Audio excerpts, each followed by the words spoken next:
శ్రీ వెంకటేశ్వర స్వామివారి దర్శనం కోసం వచ్చే సాధారణ భక్తులకు ప్రాధాన్యత కల్పించాలనే ఉద్దేశంతో టీటీడీ కీలక నిర్ణయం తీసుకుంది. ఇక వీఐపీ బ్రేక్ దర్శన సమయాల్లో కీలక మార్పులు తీసుకురాబోతోంది.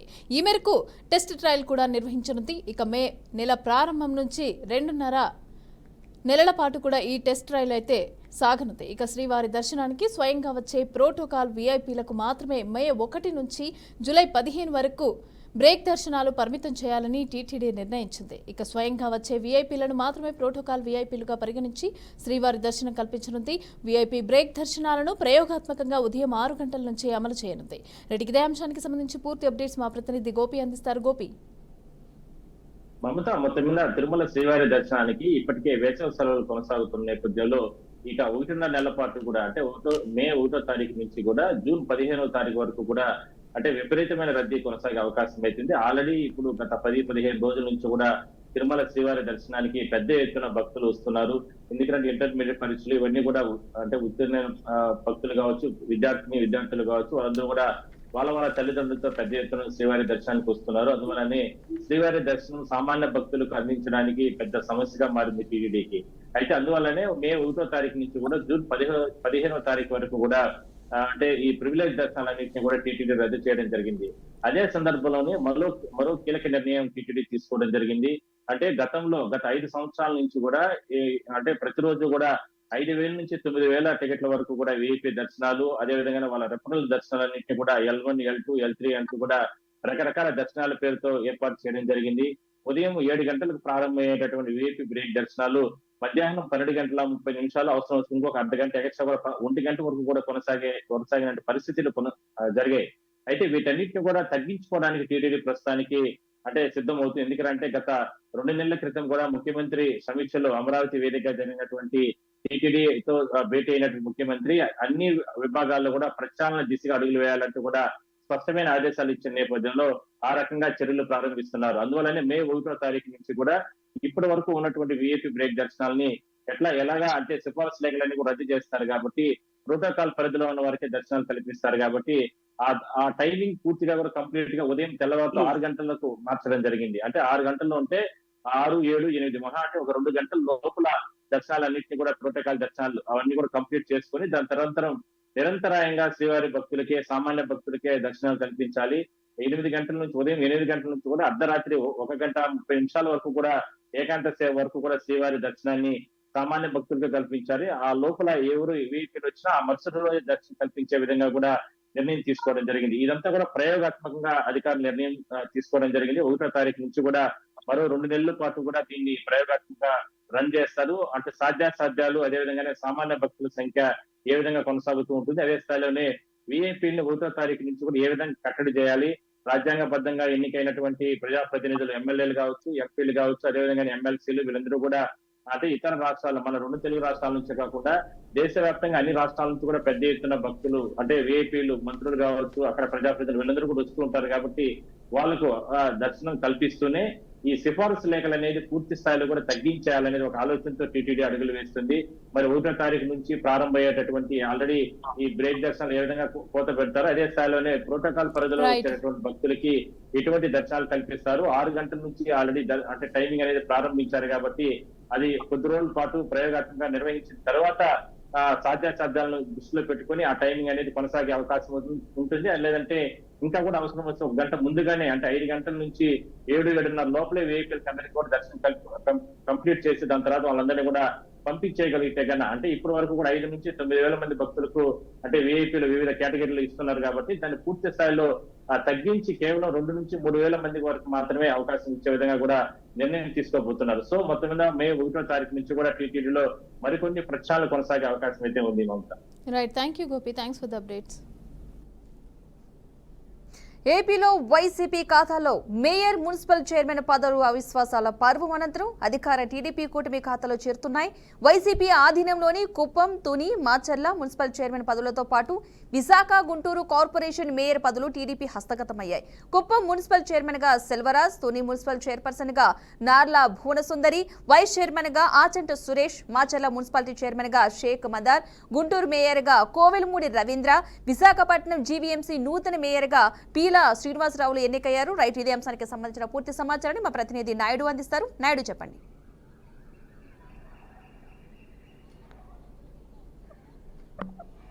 Thank you Padma. గత ఎన్నికల్లో ఏదైతే మొత్తం రాష్ట్ర వ్యాప్తంగా కూడా కూటమిని ఆదరించిన ప్రజలకైతే మాత్రం కూటమికి పట్టం కూడా కట్టిన పరిస్థితి అయితే కనిపిస్తుంది.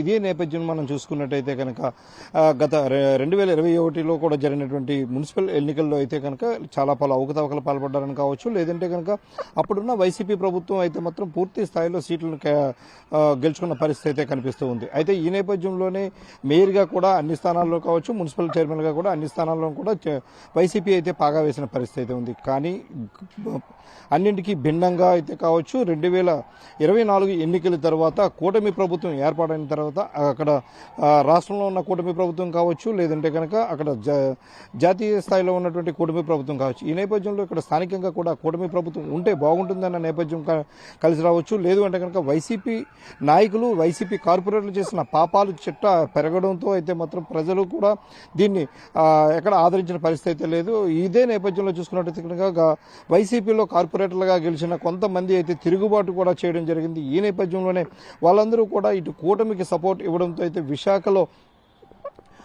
మేయర్ పీఠాన్ని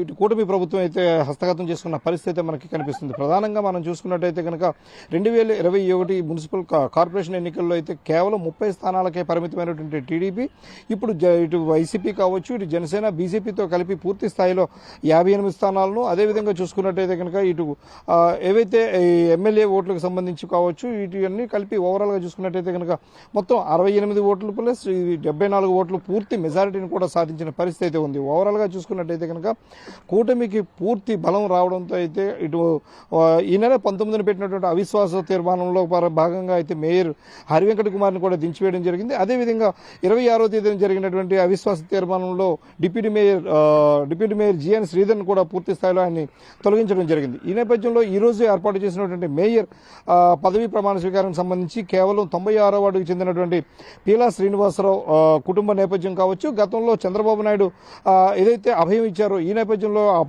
2021 ఎన్నికల్లోనే ఆయన పేరును కూడా మేయర్గా కూడా ప్రకటించినప్పటికీ అప్పుడు అన్ని సీట్లు సాధించకపోవడంతో ఆయన మేయర్ కాలేకపోయారు. కానీ ఇప్పుడు కూడా సేమ్ అదే వ్యక్తికి సీఎం చంద్రబాబు నాయుడు అయితే ఈయన నమ్మి ఈయనకైతే మాత్రం మేయర్గా అవకాశం ఇవ్వడంతో అయితే మాత్రం ఆయనకి పూర్తి మద్దతు లభించింది. కేవలం ఒకే ఒక్కరు పోటీ చేయడంతో అయితే మేయర్గా ఇంకెవరూ పోటీ లేకపోవడంతో ఇనామినెస్గా కూడా ఆయనకి పూర్తి స్థాయిలో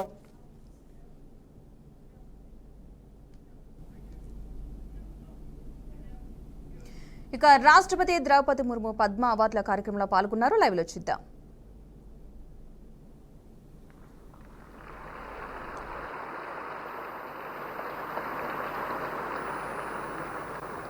श्री सुशील कुमार मोदी मरणोपरांत लोक कार्य, उनकी पत्नी श्रीमती जैसी सुशील मोदी।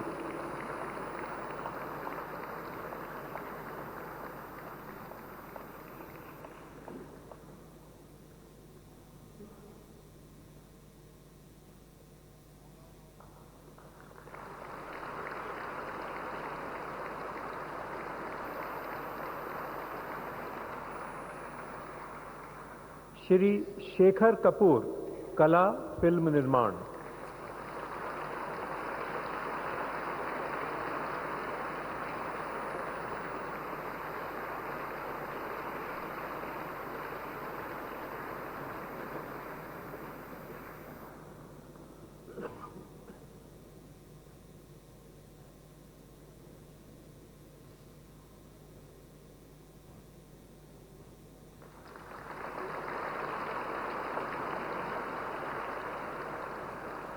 श्री एस अजित कुमार कला फिल्म अभिनय।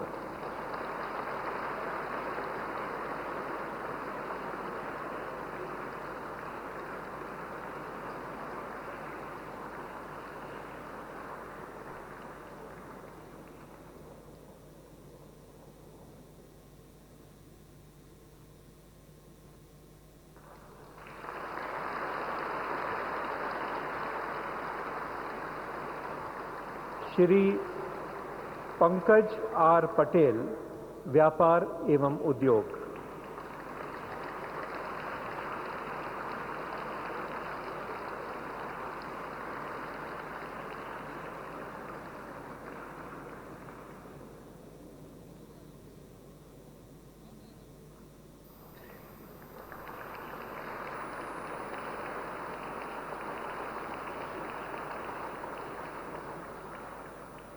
Shri Dr. Jose Chaco Periyappuram, Chikitsa Cardiology.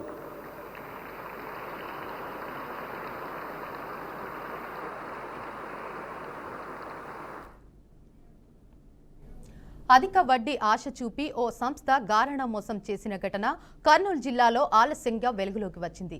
ఈ సంస్థ దేశవ్యాప్తంగా 270 కోట్లకు పైగా డిపాజిట్లు సేకరిస్తే కేవలం కర్నూలు జిల్లా నుంచే దాదాపు 70 కోట్లకు పైగా ఉన్నట్లు తెలుస్తోంది. ఎన్నికల సమయంలో కంపెనీ అకౌంట్ బ్లాక్ చేశారంటూ ఆ సంస్థ చేతులెత్తేసింది. దీంతో బాధితులు లబోదిబోమంటున్నారు. డిపాజిట్లు సేకరించి మోసం చేశారంటూ Shreya infra marketing private limited కంపెనీపై ఓ వ్యక్తి ఫిర్యాదుతో కర్నూలులో 3 టౌన్ పోలీసులకు కేసు నమోదు చేశారు. ఇక దీనిపై మరింత సమాచారాన్ని మా ప్రతినిధి బసవరాజ్ అందిస్తారు. Basavaraj, Shreya infra marketing company ఏదైతే ఉందో ఈ కంపెనీ యొక్క అవినీతి అక్రమాలు ఆలస్యంగా వెలుగు చూశాయి. ఏదైతే ఉమ్మడి కర్నూలు జిల్లా పరిధిలో సుమారు 70 కోట్ల మేర వీరు బాధిత జనానికి టోపీ పెట్టినట్టు తెలుస్తా ఉంది. అంటే ఏదైతే సంస్థ యొక్క ఉద్దేశం చెప్తూ 1 లక్ష డిపాజిట్ చేస్తే 98,000 అదనంగా అంటే 1,98,000 ఇస్తామని చెప్పి గ్రామీణ సామాన్య జనాన్ని నమ్మబలికి ఆ విధంగా అనేక గ్రామాల్లో డిపాజిట్లు సేకరించారు. అంటే ఆదిలో అంటే మొదట్లో కొంత డిపాజిట్లు సేకరించి కొంతమందికి డబ్బు ఎరవేశారు. ఏదైతే 1 లక్ష కట్టిన జనం 1,98,000 తీసుకున్న క్రమంలో అంటే ట్రైనింగ్ ద్వారా ఒకరిని చూసి ఒకరు అంటే రైతులు కావచ్చు, అమాయక ప్రజలు కావచ్చు, సామాన్య కూలీలు కావచ్చు ఆకర్షితులై మోసపోయిన పరిస్థితులు స్పష్టంగా కనిపిస్తున్నాయి. ప్రధానంగా ఏదైతే కర్నూలు నగరంతో పాటు ఏదైతే మనకు తడకనపల్లి కావచ్చు, లేదా వామసముద్రం కావచ్చు, లేదా బొల్లవరము, ఇలా అనేక గ్రామాలు ఏదైతే నంద్యాల జిల్లా గిద్దలూరు మొదలు దేవనగర్, శాంతినగర్, గద్వాల వరకు కూడా ఈ స్కామ్ కొనసాగింది. అంటే ఏదైతే శ్రేయ ఇన్ఫ్రా కంపెనీ వాళ్ళు డిపాజిట్ చేసినట్లయితే ఈ డబ్బుకు 2 మేము ఇస్తాము అంటే సుమారు 10-12 రూపాయలు వడ్డీ పడతా ఉంది. ఈ లెక్కన ఎక్కడ మీకు రాదని ఒక ఆశ చూపి ఆ విధంగా సుమారు 600 నుంచి 1000 మంది వరకు బాధితులను మోసం చేసిన పరిస్థితులు కనిపిస్తా ఉన్నాయి. ఈ రకంగా ఉమ్మడి కర్నూలు జిల్లాలో మాత్రం 70 కోట్లు వసూలు చేశారు. ఏదైతే బిఫోర్ ఎలక్షన్ అంటే 2024 ఎన్నికల ముందు ఏదైతే ఎలక్షన్ కమిషన్ రూల్ పెట్టిందని చెప్పి అప్పట్లో ఈ శ్రేయ ఇన్ఫ్రా కంపెనీ వాళ్ళ ఖాతాలు సీజ్ చేయడం జరిగింది. ఆ ముసుగులోనే వీరంతా కూడా అప్పటి నుంచి వీళ్ళకి డబ్బులు ఇవ్వకుండా ఎగవేసినట్టు తెలుస్తా ఉంది. అయితే ఇది ఏదైతే సుబ్బారెడ్డి వెంకట సుబ్బారెడ్డి అనే ఒక వ్యక్తి కంప్లైంట్ ఇవ్వడం వల్ల కర్నూలు పోలీసులకు కంప్లైంట్ ఇచ్చిన నేపథ్యంలో ఈ ఘటన ఆలస్యంగా వెలుగుతుంది. ఈ విధంగా 70 కోట్లు నష్టపోయిన వాళ్ళు అనేక మంది పేద కూలీలు ఉన్నారు. అంటే పుస్తలు బంగారు తాకట్టు పెట్టిన వాళ్ళు, అదేవిధంగా భూములు అమ్ముకున్న వాళ్ళు, ప్లాట్లు అమ్ముకున్న వాళ్ళు, ఇలా అనేక రకాలుగా అంటే ఒక డిపాజిట్ చేస్తే అందుకు 10 సంపాదిస్తామని చాలా మంది మోసపోయిన పరిస్థితులు కనిపిస్తున్నాయి. కొంతమంది ఏదైతే ఒక 30% వరకు చాలా మందికి డిపాజిట్ పెట్టిన డబ్బులకి 2 ఇచ్చిన క్రమంలో అనేక మంది ఆశపడి ఈ రోజు 100 మంది రోడ్డున పడ్డ పరిస్థితులు కనిపిస్తా ఉన్నాయి. అయితే ఇందులో ప్రధానంగా ఏదైతే ప్రభుత్వ ఉద్యోగులు ఈవెన్ హోంగార్డు మొదలు ఎస్పీ వరకు, అదేవిధంగా ప్రభుత్వ టీచర్లు, ఇతర ప్రభుత్వ ఉద్యోగస్తులు వీరు కూడా ఆశపడి ఇక్కడ డిపాజిట్ చేసిన పరిస్థితులు కనిపిస్తున్నాయి. సామాన్య ప్రజలు ఏదో ఆశపడి లేదా దురాశతో పోయి ఉండొచ్చు, కానీ లక్షల జీతాలు తీసుకునే ఉద్యోగస్తులు కూడా ఈ కంపెనీ బురుడి కొట్టించిన పరిస్థితులు మనకి క్షేత్రస్థాయిలో కనిపిస్తున్నాయి.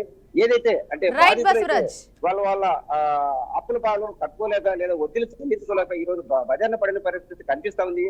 అంటే ప్రభుత్వం కావచ్చు, పోలీసులు కావచ్చు, ఏదైతే శ్రేయ ఇన్ఫ్రా ఈ కంపెనీ యొక్క ఈ లీలలు గాని, ఈ మాయ గాని, ఈ బురుడి కొట్టే వ్యాపారం గాని ఖచ్చితంగా దీన్ని కట్టడి చేసి చర్యలు తీసుకోవాలని కోరుతున్న పరిస్థితి. అదేవిధంగా దీనికి పురుగుల బట్టి అనే ఒక పేరు నామకరణం అంటే అడ్డ పేరు కూడా పెట్టిన పరిస్థితులు కనిపిస్తున్నాయి. ఈ పరిసర ప్రాంతాల్లో ఏ పల్లెకి వెళ్ళినా అది పురుగుల బట్టి కంపెనీ అని చెప్తా ఉన్నారు. అంటే పురుగుల బట్టి అంటే ఒక దోషుడు బియ్యం పోసినట్టయితే 10 దోషులు పురుగులు వస్తాయన్న ఒక నాలుగుతో వాళ్ళు ఈ పేరు పెట్టారు దీనికి. అదే రకంగా 1 లక్ష పెడితే లేదా 2 లక్షలు పెడితే దానికి 10 వస్తాయని మమ్మల్ని అంతా మోసం చేశారు. అంటే కొంతమంది ఏజెంట్లు ఏదైతే తడకనపల్లిలో ఇందులో ఒక రిటైర్డ్ ఆర్మీ మహేష్ అనే వ్యక్తి, అదేవిధంగా కర్నూలుకు చెందిన సుబ్బారెడ్డి అనే వాళ్ళు, అంటే ఈ ఇద్దరు కూడా అనేక మంది పట్టణానికి చెందిన రైతులు కావచ్చు, పట్టణానికి చెందిన ప్రజలు కావచ్చు, ఉద్యోగస్తులు కూడా మాయమాటలు చెప్పి అంటే ఈ రకమైన బెనిఫిట్ ఏ కంపెనీలో ఉందో ఇది మంచి కంపెనీ, ఇక్కడ మీరు డిపాజిట్ చేసిన డబ్బులతో పెద్ద సినిమాలో కార్పొరేట్ స్థాయిలో వెంచర్లు వేస్తారు కాబట్టి మీ డబ్బుకి సేఫ్టీ ఉంటుంది, తోకరా ఏముండదు, ఖచ్చితంగా రిటర్న్ చేస్తామని. Right, thank you Basavaraj. Right, ఇక బీఆర్ఎస్ అధినేత కేసీఆర్ ఎల్కతుర్తి సభలో చేసిన వ్యాఖ్యలపైన కాంగ్రెస్ నేతలు వరుసగా కౌంటర్లు ఇస్తున్నారు. కేసీఆర్ వ్యాఖ్యలు అన్నీ అర్థం లేనివని అన్నారు. ఇక అదేవిధంగా సీతక్క, అదేవిధంగా పొంగులేటి, మంత్రులు జూపల్లి, అదేవిధంగా పొన్న ప్రభాకర్ కేసీఆర్ పైన తీవ్ర స్థాయిలో మండిపడ్డారు. ఇక ఇవాళ కూడా మంత్రులు తమ స్టైల్లో వార్నింగ్ అయితే ఇచ్చారు. ఇక రాష్ట్రాన్ని కేసీఆర్ సర్వనాశనం చేయడమే కాకుండా అప్పులపాలు కూడా చేశారని మండిపడ్డారు. రైట్, ఇదే అంశానికి సంబంధించి పూర్తి అప్డేట్స్ మా ప్రతినిధి భాస్కర్ అందిస్తారు. భాస్కర్, మమతా, టీఆర్ఎస్ అధినేత కేసీఆర్ నిన్న ఎలకదుర్తిలో జరిగిన సభలో మాట్లాడే మాటలపై కాంగ్రెస్ మంత్రులంతా కూడా వరుసగా కౌంటర్ ఇస్తున్న పరిస్థితి మనం చూస్తున్నాం. ఎందుకంటే తెలంగాణ రాష్ట్రాన్ని 10 ఏళ్లు పరిపాలించి ముఖ్యమంత్రి పనిచేసినట్టు కేసీఆర్ ఇవాళ 10 ఏళ్లు సర్వనాశనం చేసిండు, ఆర్థిక మొత్తం భ్రష్టు పట్టించిండు, ఉద్యోగాలు లేవు, నీళ్లు లేవు, నియామకాలు లేవు. అలాంటి కేసీఆర్ 10 ఏళ్లు సర్వనాశనం చేసిన తర్వాత అధికారం కోల్పోయిన తర్వాత ఇలా తెలంగాణ ప్రజలు గుర్తొచ్చిరా, తెలంగాణ డెవలప్మెంట్ గుర్తొచ్చిందా, తెలంగాణ ఇలా కంటికి కనరాకుండా పోయినట్టు కేసీఆర్ ఇవాళ 10 ఏళ్ళ ఫామ్ హౌస్లో పండుకొని ఇవాళ లేచి వచ్చి ఇలా తెలంగాణ గుర్తొచ్చిందని చెప్పేసి కేసీఆర్ పైన వరుసగా మంత్రులంతా కూడా ప్రెస్ మీట్ పెట్టి కౌంటర్లు వేయడం జరుగుతుంది. చూస్తున్నాం, ఇటు సీతక్క కావచ్చు, పొంగులేటి శ్రీనివాసరెడ్డి కావచ్చు, అటు పొన్నం ప్రభాకర్ కావచ్చు, జూపల్లి కృష్ణారావు కావచ్చు, ఈ మంత్రులు వరుసగా కౌంటర్లు ఇస్తున్న పరిస్థితి ఉంది. ఎందుకంటే టీఆర్ఎస్ అధికారం కోల్పోయిన తర్వాత సుమారుగా ఏడాదిన్నర అవుతుంది. ఏడాదిన్నరలో ఫామ్ హౌస్కి పరిమితమైన కేసీఆర్ ఎన్నడూ కూడా బయటికి రాని కేసీఆర్ ఇవాళ వచ్చి ఏకదాటికి వచ్చి మీటింగ్ పెట్టి వరంగల్లో పెద్ద మొత్తంలో బహిరంగ సభలో ఇలాంటి మాటలు మాట్లాడడం చాలా విడ్డూరంగా ఉందని చెప్పి ఇలా కాంగ్రెస్ మంత్రులంతా కూడా కౌంటర్ అటాక్ చేస్తున్న పరిస్థితి. ఎందుకంటే రిపీటెడ్గా ఏదైతే ఉందో కాళేశ్వరం ప్రాజెక్టు కావచ్చు, ఎలక్ట్రిసిటీ విద్యుత్ కావచ్చు, సమస్యలు కావచ్చు, అనేక సందర్భాల్లో తెలంగాణ రాష్ట్రం మొత్తం ముంచి మొత్తం లప్పులపాలు చేసింది కాకుండా ఇలా పైన కాంగ్రెస్ ప్రభుత్వం ప్రజల కోసం పనిచేస్తుంది, 6 గ్యారంటీల అమలయ్యే విధంగా పూర్తిగా ప్రజల కోసం చేసినటువంటి ప్రభుత్వం పైన ఇలాంటి విమర్శలు చేయడం కేసీఆర్కి తప్పు అని చెప్పేసి తీవ్రంగా ఖండిస్తున్న పరిస్థితి ఉంది. ఇక్కడ మనం రిపీటెడ్గా చూస్తున్నాం, రాష్ట్రంలో కాంగ్రెస్ ప్రభుత్వం అధికారానికి వచ్చిన తర్వాత ఇలా అన్ని సంక్షేమ పథకాలు అమలయ్యే దిశగా పూర్తిగా ప్రభుత్వం పైన ఫోకస్ చేసిన పరిస్థితి దీనిపైన. అదేవిధంగా దానికి ఆగకుండా రిసీవ్ చేసుకోకుండా అదేవిధంగా అసెంబ్లీలో కావచ్చు, బయట సంక్షేమ పథకాల విషయంలో కూడా పూర్తిగా కాంగ్రెస్ ప్రభుత్వం పైన టీఆర్ఎస్ దాడి చేసే విషయాన్ని ఇలా కాంగ్రెస్ ప్రభుత్వం పైన చేస్తున్నటువంటి అంశాలని తీవ్రంగా ఖండిస్తున్న పరిస్థితి అని చెప్పి ఇలా మంత్రులంతా కూడా అటాక్ చేస్తున్న పరిస్థితి. ఎందుకంటే 10 ఏళ్లు నాశనం చేసిన రాష్ట్రాన్ని ఎక్కడ కూడా రూపాయి లేకుండా మొత్తం సర్వనాశనం చేసి అప్పులపాలు చేసి రాష్ట్రాన్ని ఇలా మాకు అప్పచెప్తే వీళ్ళ రాష్ట్రాన్ని మేము ఒక్కొక్కటి చక్కగా చేసుకుంటే ఇలా రాష్ట్రాన్ని అభివృద్ధి దశలో తీసుకువెళ్తామని చెప్పి వీళ్ళ కాంగ్రెస్ నేతలంతా కూడా మంత్రులంతా కూడా చెప్తున్న పరిస్థితి. ఎందుకంటే 10 ఏళ్ళు ఎక్కడ కూడా కనపడాలి, అభివృద్ధి కనపడకుండా అదేవిధంగా వచ్చిన పరిస్థితి ఉంది. అనేక సంక్షేమ పథకాలను పూర్తి స్థాయిలో ప్రజలకు అందే విధంగా ప్రభుత్వం పక్షాలను పనిచేస్తున్నటువంటి దాన్ని రిసీవ్ చేసుకోకుండా మంచి అని చెప్పి చెప్పకుండా అసెంబ్లీకి రాకుండా పూర్తి స్థాయిలో ఇలా ఫామ్ హౌస్ నుంచి లేచి వచ్చి ఇలా మీటింగ్ పెట్టి దాన్ని వరంగల్లో వేదికగా విమర్శించడం తప్పని చెప్పి ఇలా కాంగ్రెస్ నేతలంతా కూడా మంత్రులు వరుసగా కౌంటర్లు ఇచ్చిన పరిస్థితి చూస్తున్నాం మనం. జరిగిన సభలు ఇదే కాదు, కాంగ్రెస్ ప్రభుత్వం అన్ని ఫెయిల్ అయింది, ఎక్కడ కూడా అభివృద్ధి చేయలేదు, అభివృద్ధికి నోచుకోలేదు, ఇలా రాష్ట్రం మొత్తం నాశనం అయిందని చెప్పేసి ఇలా రాష్ట్రం చాలా కోల్పోయిందని చెప్తున్న పరిస్థితి ఉందని చెప్పి ఇలా మంత్రులు చెప్తున్న పరిస్థితి. అదేవిధంగా ఎక్కడ కూడా మంత్రులు అయితే కేసీఆర్కు దూరమైన పరిస్థితి, కేసీఆర్ దాన్ని తట్టుకోలేకనే ఇలాంటి ఆరోపణలు చేస్తుంటే కనుక తప్పకుండా ప్రజలకు వారధిగానే ఉంది ప్రభుత్వం, ప్రజలకు సంక్షేమ పథకాలు తీసుకొస్తుంది, ప్రజల పక్షానే ప్రభుత్వం పనిచేస్తుంది. ఇలా 6 గ్యారంటీ అమలు దిశ కావచ్చు, ఇలా మహిళలకు ఫ్రీ బస్ కావచ్చు, గ్యాస్ ఉచిత గ్యాస్ కావచ్చు, 200 యూనిట్ ఎలక్ట్రిసిటీ కావచ్చు, ఇలా చూసుకున్న పోతే తప్పకుండా ప్రజల పక్షానే ప్రభుత్వం పనిచేస్తుంది తప్ప ఏ రోజు కేసీఆర్ చెప్పినటువంటి మాటలు తెలంగాణ రాష్ట్రంలో లేవని చెప్తున్న పరిస్థితి. ఇది కావాలనే ప్రతిపక్ష హోదాలు ఉండి ఇలా ప్రతిపక్ష హోదాను కూడా నిలబెట్టుకోకుండా ఇలా దిగజారు మాటలు మాట్లాడుతున్నారని చెప్పి కేసీఆర్ పైన వీళ్ళు మంత్రులు విమర్శించడం జరిగింది. ఎందుకంటే ఒక ఉన్నతంగా మాట్లాడాలి, 10 ఏళ్లు ప్రభుత్వంలో ఉన్నటువంటి కేసీఆర్ ఇలా 10 ఏళ్లు ముఖ్యమంత్రిగా పనిచేసిండు, అదేవిధంగా దాన్ని నిలబెట్టుకోకుండా ఇలా చిల్లర మల్లర మాట్లాడుతున్నారని చెప్పి కౌంటర్ అటాక్ చేస్తున్న పరిస్థితి Mamata. Right, thank you Bhaskar, thanks for the updates. Pahalgam ఉగ్ర దాడితో దేశమంతా దిగ్భ్రాంతికి గురైంది. ఉగ్రవాదాన్ని పెంచి పోషిస్తున్న దాయాదికి గుణపాఠం చెప్పేందుకు భారత్ సిద్ధమవుతోంది. ఈ తరుణంలో పలు కీలక భేటీలు జరుగుతున్నాయి. తాజాగా పార్లమెంటు ప్రాంగణంలో రక్షణ వ్యవహారాలపై స్టాండింగ్ కమిటీ సమావేశమైంది. దీనికి పలువురు ఎంపీలు హాజరయ్యారు. మరోవైపు ఉదయం ప్రధాని మోదీతో రాజ్నాథ్ సింగ్ కూడా భేటీ అయ్యారు. కాగా మరోవైపు జమ్మూ కాశ్మీర్లో భద్రతా బలగాల సెర్చ్ ఆపరేషన్ కొనసాగుతుంది. టెర్రరిస్టుల ఏరివేత లక్ష్యంగా భారీగా బలగాలు మోహరించాయి. ఇక ఇదే అంశానికి సంబంధించిన పూర్తి సమాచారాన్ని మా ప్రతినిధి సాగర్ అందిస్తారు. సాగర్, చెప్పండి.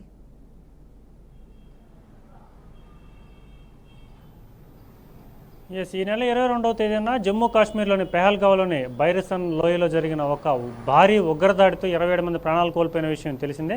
అనంతరం కూడా ఈ పాకిస్తాన్ ఉగ్రవాదులంతా ఎగదోస్తుందని చెప్పి, అలాగే మనం తీసుకోవాల్సిన చర్యలపైన ఇప్పటికే దేశానికి చెందిన అగ్రనేతలందరూ కూడా, అధికార పార్టీకి చెందిన అగ్రనేతలందరూ కూడా పలు కీలక భేటీలు నిర్వహిస్తున్నారు. ఈ భేటీల్లో ముఖ్యంగా కూడా ఈరోజు ఉదయం ప్రధానమంత్రితో రక్షణ శాఖ మంత్రి రాజ్నాథ్ సింగ్ కూడా 40 నిమిషాలు సుదీర్ఘంగా చర్చించారు. ఇటు సైన్యం ఏ మేర సమాయత్తమైంది, ఎటువంటి చర్యలు తీసుకోబోతుందని చెప్పి పూర్తి వివరాలు కూడా ప్రధానమంత్రికి తెలియజేయడం జరిగింది. అలాగే ముఖ్యంగా పార్లమెంటు ఆవరణంలో పార్లమెంటుకి సంబంధించిన ఒక స్టాండింగ్ కమిటీ, రక్షణ వ్యవహారాలకు సంబంధించిన ఒక స్టాండింగ్ కమిటీ కూడా సమావేశమైంది. ఈ స్టాండింగ్ కమిటీలో పలువురు ఎంపీలు, అంటే ఇటు రాహుల్ గాంధీ కావచ్చు, అలాగే రాధామోహన్ సింగ్ కావచ్చు, అలాగే విష్ణుపాల్, జగన్నాథ్ సర్కార్, అలాగే శక్తి సింగ్, అలాగే సంజయ్ సింగ్ తదితరులంతా కూడా ఈ సమావేశానికి అయితే హాజరయ్యారు. అలాగే ముఖ్యంగా కూడా రక్షణ మంత్రితో ఎవరైతే సిడిఎస్ చీఫ్ డిఫెన్స్ సంబంధించిన ఆఫీసర్, మన భారతదేశ సంబంధించిన ఆఫీసర్ అనిల్ చౌహాన్ కూడా భేటీ అయ్యారు. ముఖ్యంగా భారత సైన్యం త్రివిధ దళాలకు సంబంధించిన అధిపతి కాబట్టి త్రివిధ దళాలు ఏ మేర అప్రమత్తం అయి ఉన్నాయి, ఎటువంటి చర్యలు తీసుకోబోతున్నాయని చెప్పి అన్నీ కూడా ఒక్కొక్క అధికారులందరూ కూడా భేటీ అవ్వడం జరుగుతుంది. ఇదే క్రమంలో కూడా పలు కీలక విషయాలపైన ఈరోజు జమ్మూ కాశ్మీర్ సంబంధించిన అసెంబ్లీ కూడా సమావేశం నిర్వహించింది. ఈ అసెంబ్లీలో అత్యంత కీలకమైన వ్యాఖ్యలు చేశారు జమ్మూ కాశ్మీర్కి సంబంధించిన ముఖ్యమంత్రి ఒమర్ అబ్దుల్లా కూడా. తాను ముఖ్యమంత్రిగా ఉండి అలాగే పర్యాటక శాఖ మంత్రిగా ఉండి కూడా 26 మంది ప్రాణాలను కాపాడలేకపోయానని, దీనికి చింతిస్తున్నానని, ప్రత్యేక రాష్ట్రం హోదాను కూడా ఇప్పుడు అడగబోనని, ముఖ్యంగా కూడా ఈ ఉగ్రవాదిని ఏరువేతకు తుపాకీలతోనే సమాధానం ఉంటుంది, కానీ ప్రజలందరూ కూడా మద్దతు ఇస్తేనే ఇదంతా కూడా సాధ్యమవుతుందని చెప్పి ఆయన చెప్పడం జరిగింది. ఇదే క్రమంలో ఎవరైతే ఉగ్రవాదులు ఈ ఘటనగా పాల్పడ్డారో వారి ఉగ్రవాదుల లొకేషన్ కూడా సైన్యం గుర్తించడం జరిగింది. ఇప్పటికే 3 చోట్ల ఉగ్రవాదులు అతి సమీపంగా వెళ్ళిన సైన్యం త్రుటిలో ఉగ్రవాదులు తప్పించుకున్నట్టు తెలుస్తుంది. ముఖ్యంగా కూడా ఏదైతే బైసరన్ లోయ నుంచి వీరు వెంటనే కూడా ఈ ఉగ్రదాడి చేసిన అనంతరం లోయలోకి పారిపోయారు. ఈ లోయలో పారిపోయిన తర్వాత పెహల్గాం సమీపంలో ఉన్నట్టు లొకేషన్గా గుర్తించడం జరిగింది. అలాగే లొకేషన్ నుంచి పక్కనే సైన్యం వెళ్ళేసరికి మరొక ప్రాంతానికి త్రాల్ అనే అటవీ ప్రాంతానికి వెళ్ళినట్టుగా తెలుస్తుంది. ఆ త్రాల్ అటవీ ప్రాంతానికి సైన్యం చేరుకునే సమయానికి ముందు అటవీ ప్రాంతానికి కూడా వెళ్ళినట్టు తెలుస్తుంది. సో మొత్తం మీద ఇటు ఉగ్రవేటను సైన్యం కొనసాగిస్తున్న వేళ పాకిస్తాన్ బార్డర్లో కూడా ఒకంత గొడవల పరిస్థితి కొనసాగుతుంది. పాకిస్తాన్ ఇప్పటికే పలు దఫాలుగా కాల్పుల విరమణ ఒప్పందాన్ని తూట్లు పొడుసు అనేక సార్లు కూడా కాల్పులు చోటు చేసుకున్నాయి. ఇదే క్రమంలో కూడా భారత్ కఠిన నిర్ణయాలు తీసుకునేందుకు పాకిస్తాన్ బుద్ధి చెప్పేందుకు కూడా సిద్ధమైంది. ఇప్పటికే సింధు నది జలాలకు సంబంధించి ఆ చట్టం నుంచి బయట రావడం జరిగింది. సో పాకిస్తాన్కి ఒక్క చుక్క నీరు వెళ్ళలేమని చెప్పి ఇటు కేంద్ర ప్రభుత్వం ప్రధాని మోదీ నేరుగా కూడా చెప్పడం జరిగింది. భారత్కు మద్దతుగా అనేక దేశాలు కూడా ఇప్పటికే అనేక దేశాధినేతలు కూడా ట్వీట్లు చేస్తున్నారు. భారత్ తీసుకునే నిర్ణయాలన్నిటి కూడా తాము అండగా ఉంటామని చెప్పి చెప్తున్నప్పటికీ ఇటు పాకిస్తాన్కి చైనా పూర్తి స్థాయిలో అండదండలు నిలుస్తుందని చెప్పి ఇప్పటికే కొంత విశ్వసనీయ సమాచారం మేరకు తెలిసింది. పాకిస్తాన్ నుంచి వచ్చిన ఉగ్రవాదులు ఏ విధంగా దాడి చేశారో, వాళ్ళు ఉపయోగించిన శాటిలైట్లు, అలాగే చైనాకు సంబంధించినవి, అలాగే అమెరికాకు సంబంధించిన వెపన్స్ కావచ్చు, ఈ విధంగా అన్ని రకాల కూడా పాకిస్తాన్ ఏ విధంగా టెర్రరిస్ట్ అత్యాధునికంగా వీళ్ళు ఉగ్రవాద దాడి చేశారో వాళ్ళందరూ కూడా తగిన బుద్ధి చెప్తామని, పోయిన ప్రతి ప్రాణానికి కూడా ఖచ్చితంగా దీనికి సంబంధించి పూర్తి స్థాయిలో చర్యలు తీసుకుంటామని చెప్పి ఇటు భారత ప్రభుత్వం చెప్తున్న వేళ అన్ని పక్షాలు కూడా భారత్కు మద్దతుగా నిలుస్తున్నాయి. ప్రజలందరూ కూడా ఒకంత ఆతురతతో కసితో ఎదురు చూస్తున్నారు. ఈ ఉగ్రవాదులు ఎప్పుడు మట్టు పెడతారా, భారతదేశం ఎప్పుడు కఠిన చర్యలు తీసుకుంటామని చెప్పి అందరూ కూడా ఎదురు చూస్తున్న పరిస్థితి ఉంది. Right, thank you Sagar. Telangana Congress నేతలకు సీఎం రేవంత్ రెడ్డి మరోసారి వార్నింగ్ ఇచ్చారు. పార్టీ గీత దాటితే ఊరుకునేది లేదని హెచ్చరించారు. పలువురు నాయకులను ఉద్దేశించి హెచ్చరించినట్లు తెలుస్తోంది. తనని నమ్ముకున్న వాళ్ళని తాను ఎప్పుడూ మర్చిపోనని సీఎం రేవంత్ అన్నారు. ఎమ్మెల్యేలు ప్రజల్లోకి వెళ్లాలని, ప్రజల సమస్యలపై పోరాడాలని సూచించారు. పదవులు కావాలంటే నా వెంట పడితే మాత్రం ఊరుకునేది లేదని తేల్చి చెప్పారు. పార్టీలో ఎవరితోనైనా విభేదాలు ఉంటే తన దగ్గరకు రావాలన్నారు. అంతేకాని బహిరంగ ఇష్టం వచ్చినట్లు మాట్లాడితే మాత్రం తగ్గేదే లేదన్నారు. ఇక దీనిపై మరింత సమాచారాన్ని మా ప్రతినిధి శ్రీనివాస్ అందిస్తారు. శ్రీనివాస్. గుడ్ ఈవినింగ్ దీర్ఘ. తెలంగాణలోని ముఖ్యమంత్రి రేవంత్ రెడ్డి కాంగ్రెస్ పార్టీకి సంబంధించినటువంటి సీనియర్ కాంగ్రెస్ కార్యకర్తలే కావచ్చు, కాంగ్రెస్ పార్టీకి సంబంధించిన శాసనసభ్యులే కావచ్చు, పూర్తిగా ఒక వార్నింగ్ ఇవ్వడం అయితే జరిగింది. దీనికి సంబంధించి ఎవరైతే పార్టీకి సంబంధించిన క్రమశిక్షణ చర్యకు విరుద్ధంగా వ్యవహరిస్తారో వారిపై కఠిన చర్యలు ఉంటాయి. పూర్తి స్థాయిలో ఎవరైతే ఉంటారో శాసనసభ్యులుగా ఎన్నికైనటువంటి వారు ఆ నియోజకవర్గాల్లో ఉన్నటువంటి ప్రజల మధ్యలోకి వెళ్లి పూర్తిగా ప్రజా సమస్యలపై పోరాడాలి. ప్రజలకు ఉన్నటువంటి సమస్యలను తీర్చడంలోని నిమగ్నం కావాలి తప్పితే పార్టీకి సంబంధించినటువంటి విషయాలని విరుద్ధంగా మాట్లాడుతూ అనేక విషయాల మీద పార్టీ చేస్తున్నటువంటి అనేక ఇష్యూస్ మీద విరుద్ధంగా మాట్లాడే ఎవరైతే వ్యక్తులు ఉంటే వారిని సహించేది. ఇప్పటి నుంచి ఎవరైతే పార్టీ కానీ సంబంధించినటువంటి పార్టీలో ఉన్నటువంటి వ్యక్తుల మీద విభేదాలు ఉంటే నా దగ్గరికి వచ్చి చర్చించుకోవాలి తప్పితే ఎవరైతే బహిర్గతంగా పార్టీ గురించి కానీ పార్టీలో ఇచ్చేటటువంటి పదవుల గురించి కానీ శాసనసభ్యులు కూడా కానీ ఎవరైతే సీనియర్లు ఉన్న మాట్లాడకూడదు అనేది వార్నింగ్ ఇచ్చడం జరిగింది. దీనికి సంబంధించి చూసినట్లయితే తెలంగాణలో కొంతమంది ఉద్దేశించి మాట్లాడినట్టు కూడా పెద్ద ఎత్తున చర్చ జరుగుతుంది రాజకీయ వర్గాల్లో. కాంగ్రెస్ పార్టీ ముందు నుంచి కూడా చెప్తూ వస్తుంది, ఎవరైతే పని చేస్తూ ఉంటారో కాంగ్రెస్ పార్టీ కార్యకర్తలని పూర్తి స్థాయిలో పార్టీ గుర్తిస్తుంది. దీనికి సంబంధించినటువంటి దిశ నిర్దేశించడానికి జాతీయ స్థాయిలో ఉన్నటువంటి ఏఐసీ సంబంధించినటువంటి నిర్ణయం ప్రకారం తెలంగాణ కార్యకర్తలు వివిధ రాష్ట్రాల్లో ఉన్నటువంటి సంబంధించిన పార్టీ కార్యకర్తలను కాపాడుకుంటున్ననేది ముఖ్యమంత్రి రేవంత్ రెడ్డి కూడా చెప్పినటువంటి పరిస్థితి. పార్టీ ఈ పదవుల కొరకు కానీ శాసనసభలో ఉన్నటువంటి ఎమ్మెల్యేలు మంత్రుల పదవి కొరకు ఆరాట పడాల్సిన అవసరం లేదు. పార్టీకి సంబంధించినటువంటి సూచన ప్రాయంగా పాటించినట్లయితే ఖచ్చితంగా పదవులు వస్తాయి. కానీ పదవుల కొరకు నా ఎమ్మటి పడినట్లయితే అది క్రమశిక్షణ చర్యకు ఉంటుంది. వారిని వదిలిపెట్టేది ప్రసక్తి లేదటువంటి చెప్పకనే చెప్పినటువంటి రేవంత్ రెడ్డి. ప్రధానంగా చూసుకున్నట్లయితే తెలంగాణలోని సంవత్సరాల కాలంలో అభివృద్ధికి ముందు వస్తున్నటువంటి అనేక సంక్షేమ పథకాలు ప్రజలకు తీసుకెళ్లి ప్రజా సమస్యలను తీర్చాలనేది రేవంత్ రెడ్డి పిలుపుని కూడా ఇవ్వడం జరిగింది. ఇదే క్రమంలో కూడా పార్టీకి సంబంధించిన శ్రేణులు కూడా ఎప్పటికప్పుడు పూర్తి స్థాయిలోని ప్రజా సమస్యలపై మున్ముందు ఉంటూ ఆ నియోజకవర్గంలో పర్యటించాలని కూడా సూచనలు కూడా చేసినటువంటి పరిస్థితి. ఇది తెలంగాణలోని గత కొంతకాలంగా పార్టీలోని అంతర్గత సంబంధించినటువంటి కుమ్ములాట జరుగుతున్న క్రమంలో ఓపెన్ గా ఆ పార్టీకి సంబంధించినటువంటి సమావేశంలోనే ముఖ్యమంత్రి రేవంత్ రెడ్డి ఒక సంచలన వ్యాఖ్యలు చేయడం జరిగింది. ఎవరైతే దురుసుగా వ్యవహరిస్తున్నారో, పార్టీకి విరుద్ధంగా మాట్లాడుతున్న వారిని ఒక్కసారి గాని ఉతికి పారేసినట్లు కూడా తెలుస్తుంది. ఈ విషయాన్ని పూర్తిగా పార్టీ కార్యకర్తలు అందరూ దృష్టిలో పెట్టుకొని ప్రజాప్రతినిధులు కూడా ప్రజల్లోకి వెళ్లాలని కూడా రేవంత్ రెడ్డి సూచించినట్టు తెలుస్తుంది. ఇది తెలంగాణ ముఖ్యమంత్రి రేవంత్ రెడ్డి జరిగిన సమావేశంలో ఇచ్చినటువంటి ప్రధానమైనటువంటి speech. Right, thank you Srinivas. V686 updates. Keep watching BRK News. తెలుగుడి సత్తా.